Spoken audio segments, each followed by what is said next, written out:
It's not the main concern. The main concern is our devotion to the Lord, our serving the Lord.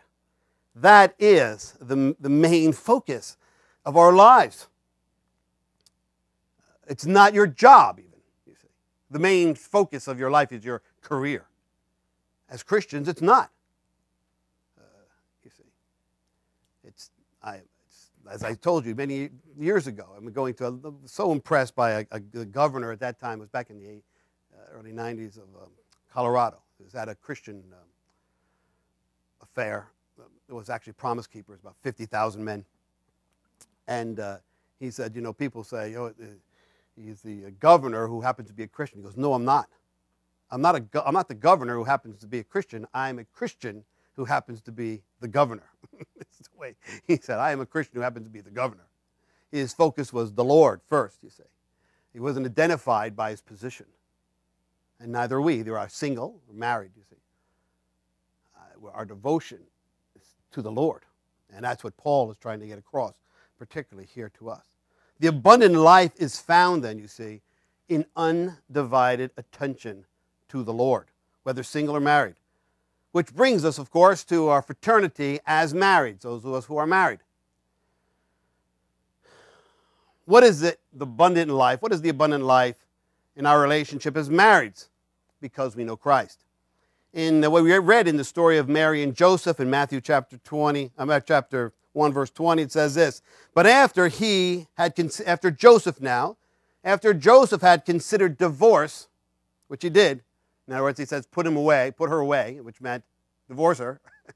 After Joseph had considered divorcing her, an angel of the Lord appeared to him in a dream and said, Joseph, son of David, do not be afraid to take Mary home as your wife, because what is conceived in her is from the Holy Spirit. And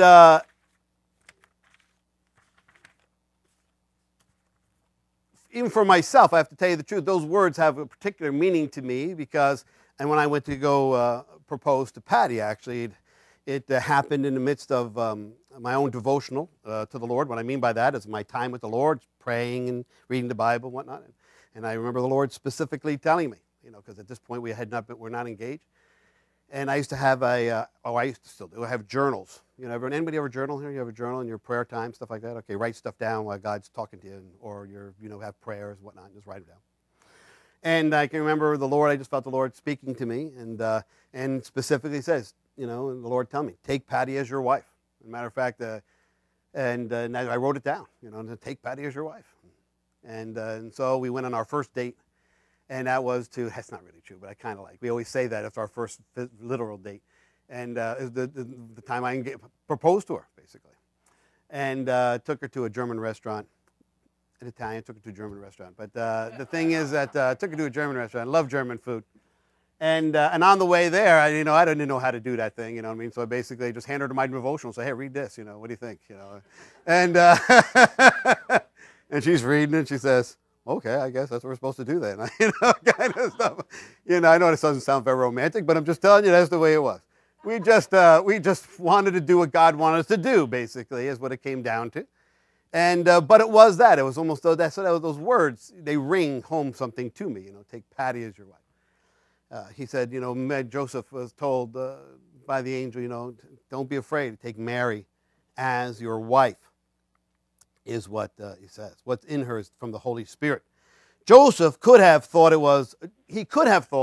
it's just all about tradition or just ceremony or what you just do. He could have thought that's what marriage is all about. It's just about ceremony. It's just about tradition. It's just the expectation of our culture. You see, that's what it really is about. He could have thought that. You see what I mean? It was just because someone said, you know what I mean, that, okay, I'm making a compact with you, you're marrying Mary, and now we got engaged, and so therefore now we're betrothed, and that means we got to get married. So it's just about ceremony. It's just about the way it is. It could have been just happenstance. It just was happenstance. That's how we got together. That's it, you know, you see.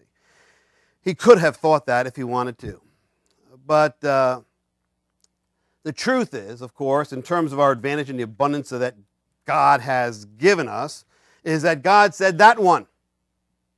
God said that one, specifically. That's true for each one of us. If we are already married, Even if we're already married, it's a done deal. It's already a done deal. It was that one, you see. Whether you knew it or not, or whether you considered it at that time ceremony, whether you considered it at that time happenstance, it was that one. That's just the way it was. And that's the way it is. It's a done deal. Don't be afraid. If you are considering who you should marry now, the advantages we have in our relationship with God is for us to know God is saying, take this one. Now, in knowing Christ, if we're not married yet and we're actually considering marriage, that is the point. You know, we say, God's saying, take that one right there. That's our advantage in knowing Christ. You see, that's the part of the abundant life that we live. In knowing Jesus, God says, that one right there, you see, for us. And, really for me particularly, especially when I go to counsel engaged couples or those who are considering marriage, is I say, really, there's only two reasons as Christians to get married, really. I mean, there's only two, and I hope you have these two down, you know. And as Christians particularly, living the abundant life in terms of our fraternity, marriage, being married. And that is, number one, you really love that person. But love in this sense, when you think of your life, you cannot think of it without that person. That's what I say. In other words, when you say love, what does that mean? It's not a feeling in this way. You think about it in the sense of when you see yourself in forever. You see what I'm trying to say? Whatever forever is, you see, that's the problem with we say living with each other forever. Forever is like a long time, right? And we don't have for a long time in our heads. We just don't have that concept. And everything's quick, easy, you know, get it in, get it. And so, boom. And so here it is. If I could think of myself with someone, I see them in my life for forever, for when I'm old. I can't see myself without that person. That's what we mean. And also, that's number one, but number two, this is for those who are considering marriage, and number two is God said so. And God said so. In other words, yes, that's my feeling, what I'm feeling right now, that's what I want, I love the person, you see what I mean? I can't see myself living without them. And number one. Number two is, you know what I mean? And God said that one.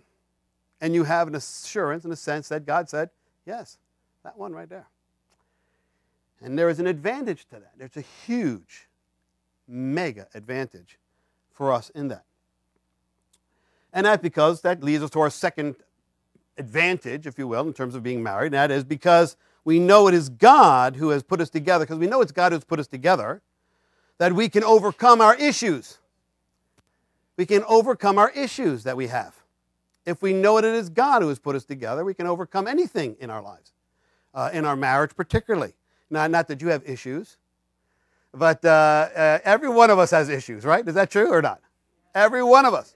And they are not just your single issues. I'll tell you right now, when you get married, and if you do get married, they are magnified. They're not like all of a sudden they are buried. Your issues are not buried when you get married. I'm just going to hide them in marriage. No, what happens is they become like huge. They're like a big spotlight is put on them, and now they're like, you know, magnified more than you could ever consider. And that's, you might not consider that advantage, but it is. That's an abundance, believe it or not. The abundance of your issues just coming forth, spilling out everywhere. And by the way, if you feel like you can, we're doing this great little series called Laugh Your Way to a Better Marriage, by the way. You should take advantage of that on Wednesday nights. I think we only have 2 more sessions left, if I remember correctly. But that is no small thing, that we can overcome